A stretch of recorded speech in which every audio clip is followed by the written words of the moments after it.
जी sir. जी।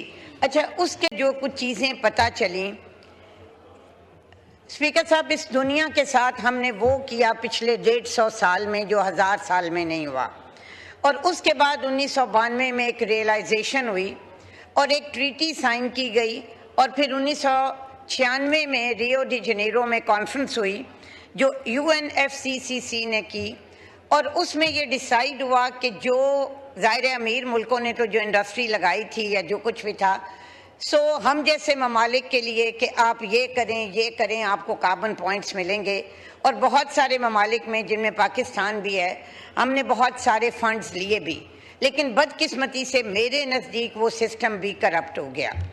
अब मसला ये है कि जो ग्लोबल वार्मिंग इस वक्त हो रही है और जिसके नतीजे में हमें कल बताया गया है कि ग्लेशियर्स जो हैं वो मेल्ट हो रहे हैं या बाकी सब, उसके लिए तो जाहिर है नेशनल लेवल पे, प्रोविंशियल लेवल पे हमें बहुत फौरी वो इक़दाम करने हैं जो उसको रोक सकें, लेकिन कुछ चीज़ें शायद हमारे इख्तियार में इस तरह नहीं हैं। मुझे ये लग रहा है कि आने वाले सालों में हालात जो हैं वो और भी ख़राब होंगे। मैं अब आती हूँ अपने हलके की तरफ। मेरा हलका NH-66 हाफिज़ाबाद का है और उसमें चिनाब के वो किनारे पे है, और जो पिछला सैलाब उसमें आया वो 2014 में आया, लेकिन इस दफ़ा जो पानी आया वो माजी में कभी पहले, इससे पहले चिनाब में इतना पानी नहीं आया। 10 लाख क्यूसेक क्रॉस किया। अल्हम्दुलिल्लाह हमारा कादराबाद बैराज बच गया, और वो महकमों की बर वक्त जो उन्होंने कोशिश की, मैं भी उस वक़्त वहीं मौजूद थी जब स्पर भी तोड़ा गया, जब उनके हमने एक आध सड़क को भी ब्रीच किया, और जिसकी वजह से पानी निकला और हमारा बैराज बचा।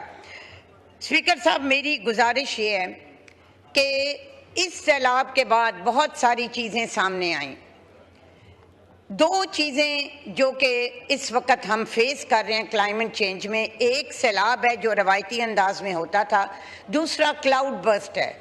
अब क्लाउड बर्स्ट हमारे लिए एक नया फिनोमेना है, होता रहा होगा लेकिन हमें अब पता चला है। मैं पहले क्लाउड बर्स्ट पे बात करूंगी। 1956 के सैलाब के बाद पंजाब गवर्नमेंट ने कम अज़ कम, और शायद बाकियों ने भी, सेम नाले बनाए, लेकिन वो सेम नाले बन गए और बहुत सारी जगहों से निकासी के रास्ते, लेकिन वो ज़मीनें एक्वायर नहीं कहीं, वो लोगों की ज़ाती मलकियत थी। जब वक्त गुजरा, ज़मीनें महंगी हुई, बारिशें नहीं हुई, तो लोगों ने वहाँ पे काट शुरू कर दी, लोगों ने मकान बना दिए।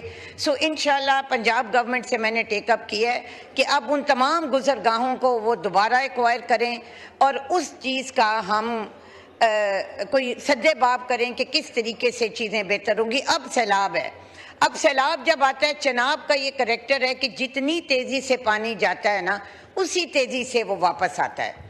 सो हमारे बहुत सारे इलाकों में 1-2 दिन में पानी उतर गया, फसलें भी आ गई, लेकिन चूंकि पानी ज़्यादा था, घरों का नुकसान हुआ, इंफ्रास्ट्रक्चर का नुकसान हुआ। 2014 के बाद स्पीकर साहब एक कानून बना जिसको पंजाब शायद प्लेन या फ्लड एक्ट कहते हैं।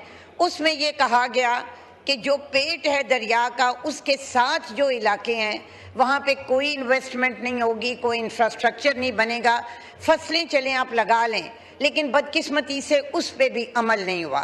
सो मेरी वो भी हम टेकअप कर रहे हैं, और इंशाअल्लाह ताला मरियम नवाज साहिबा उस पर बड़ी तेज़ी से काम कर रही हैं।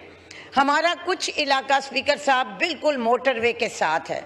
जब मोटरवे नहीं बनी थी तो वहाँ से पानी गुजर जाता था, ये बहुत बड़ी नेमत है। लेकिन कम अज़ कम मेरी 3 यूसीज जो है ना, वो बाकोना, खुरम चुरेड़ा और शाह बलोल, ये जब टक्कर पे आता है तो वो एक तालाब की शक्ल इख्तियार कर जाता है और उधर से पानी नहीं निकलता। उसके लिए भी मेरी गुजारिश है कि ये पानी उतर जाए, हम बैठ के जहाँ कल्वर्ट्स की ज़रूरत है वहाँ कल्वर्ट्स बनाएं, जहाँ ड्रेनेज की ज़रूरत है वो बनाएं, और हम इस मसले का हल करें। क्योंकि जो बताया जा रहा है कि आने वाले वक्त में 22% बारिशें भी ज़्यादा होनी हैं और फ्लड्स भी ज़्यादा आने हैं। और आखिर में स्पीकर साहब, मेरी गुजारिश है कि 18वीं तरमीम ने हमें बहुत अपोलोजेटिक कर दिया है। जहाँ पे सूबे इम्पावर हुए हैं वहाँ पे हमारे बहुत सारे नेशनल इश्यूज कॉम्प्रोमाइज़ हुए हैं। बढ़ती हुई आबादी है, ये क्लाइमेट चेंज है, एक्सट्रीमिज़म है, टेररिज्म है। सो मेरी ये गुजारिश होगी, स्पीकर साहब चले गए हैं, कि इस फोरम पे कम्युनिकेशन के लिए, अवेयरनेस के लिए, स्ट्रेटजी प्लानिंग के लिए ऐसे एक्शन प्लान बनाने जाएं, क्योंकि वसाइल के बगैर कुछ नहीं होता। सूबे भी अपने पूल करें, वफाक भी दे, और हम आने वाले दिनों में अपनी आने वाली नस्लों को बेहतर हिकमत अमली से बचा सकें। बहुत शुक्रिया जी।